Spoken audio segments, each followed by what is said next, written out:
and I miss them both. Yeah, I miss them. I wish they were here with us. They're not dead. Stop. They're just not here.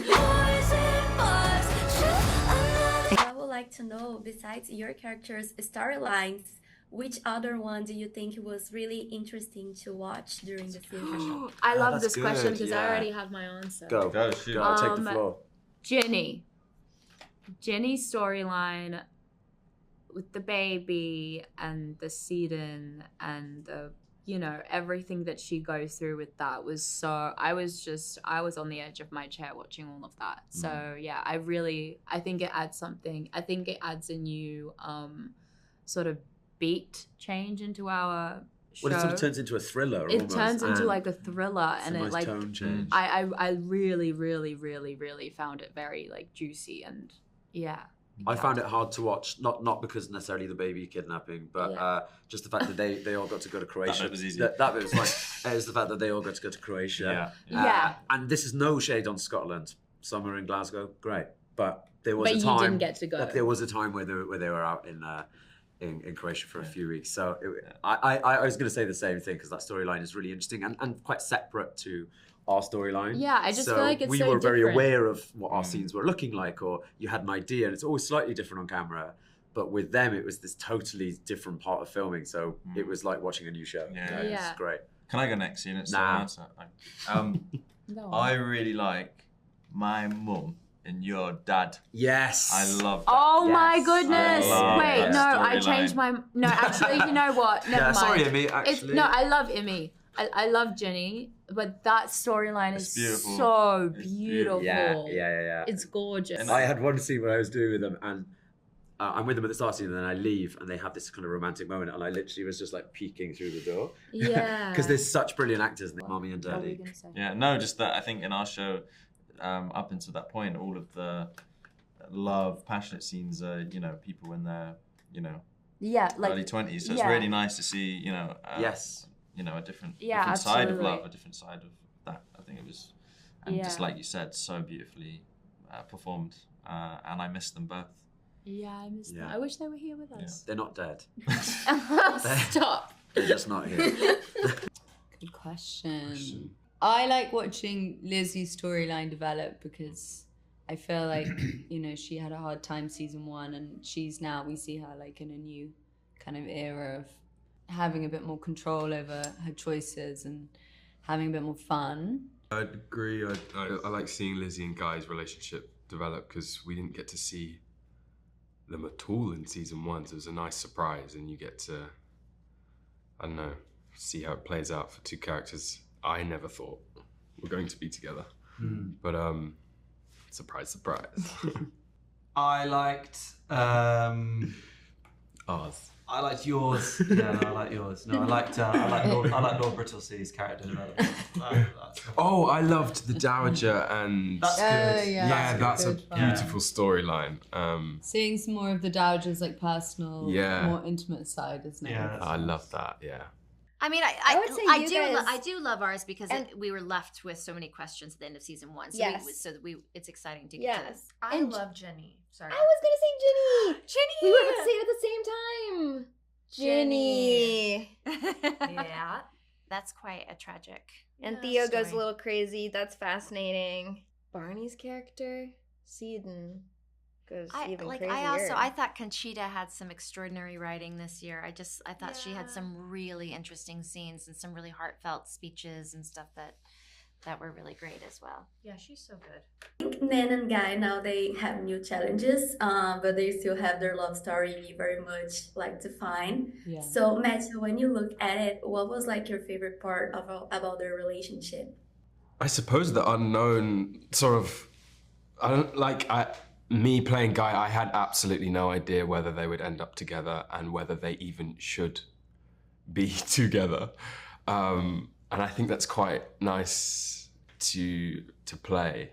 Because when we film it, we don't necessarily have all the, did we? We didn't have all the scripts. So while I'm filming, I don't know where it's going. In a way, I'm sort of a viewer of it as I'm acting it. And there's many ways it could have gone or could go, and I'm very open to either or. or wherever. So it's exciting. Guy can go anywhere. Guy could go anywhere, yeah. I think they're really good friends. I feel like they're also best friends. And I think that's an important part of a relationship. I think it's complicated because I'm not very efficient with my answers. I'm trying to summarize this. I think the friendship is the core thing, the adventure aspect to him, and he's kind of an open soul. But he did leave her when she told him she was illegitimate. Sorry, that's... No, that's fair. We never really unpacked that, really. I think both relationships are complicated. I think she loves them both for different reasons. But I think the circumstances are just so extreme. I think they need more time to really get to know each other. And we also have the beginning of a new love story with Lizzy and Theo. So it was very unexpected, but what was like your favorite thing about their dynamic together? You letting me take this? All right, good. Maybe I'll take this. I think my favorite thing about their dynamic is that it was so unexpected in the sense that it was such a slow burn in a way of, I don't know, we opened up with just, it's Theo opening up to Lizzy about his, you know, what he's going through emotionally. And I feel like Lizzy saw something in him that she felt a lot of empathy for. And I think that she, from the get-go, almost really cared about him in a sense, because she is also someone who went through a lot of pain and sort of being betrayed and in season 1. So I think I really enjoyed that their storyline is just so, it's almost like a soul tie in a sense. I agree, yeah, they're both, Yeah. I think they're both, it seems genuine. Yeah. Yeah.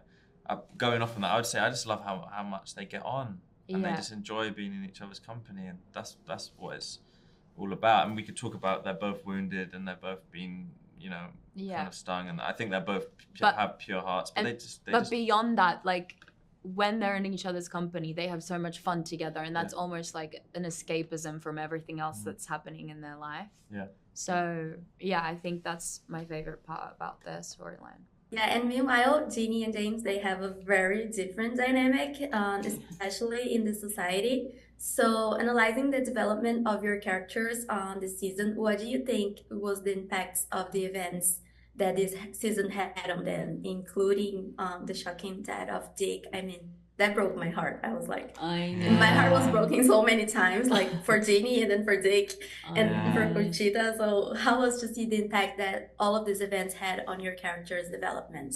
I think our characters get really thrown through the ringer a couple times. Speaking for Ginny, she really goes on a journey, and I think it becomes less about her and more about protecting her child. So I think for her that's like quite a huge leap of like herself, of what she used to care about, and the things that used to be important to now what is important. And I think for Seaton, it's like he's just sort of like, it's all about like he's losing control, and he's just desperately trying to get that control back, and spinning out more and more and more, culminating in what he does to Richard, which I think is kind of like the last desperate act of attempting to assert himself and achieve some kind of dominance in the society. All three of you, when you're watching the show, do you think that Theo is like really over Nan, or is there something in there still? What do you think, Jacob? I don't think. I think you can't. Look, love's a tricky thing. Do we think Theo is really over Nan? I believe that he will always love her. Yeah, I think there's definitely a love there, and I think it's possible to love two people at once, and it feels like two slightly different forms of love. And, and so I think he has a lot of respect and love for Nan. I don't think that ever dissipates. No, I think he'll always just gets a bit more complicated. He'll always love her in a way. I know when we were shooting it, we talked about wanting to really protect the love that was built in season 1, and in season 2 that was definitely taken away a little bit. But we both still believe that our characters did really love each other. I stand by that, and yeah, it's a question for him. But I'm actually more curious about how Nan and Lizzy are going to keep being friends, because it's such a big betrayal, and yeah, how do you forgive something like that and move forward? But yeah, we'll see. This season we have this amazing soundtrack going on in contrast with this visuals on screen. So if your character could listen to an artist from modern days, who do you think they would be a fan of? Oh, I have this figured out. So I have lots of different Lizzy playlists, but all of the songs pretty much are Lana Del Rey, which is actually really funny because her real name is, I think, Elizabeth.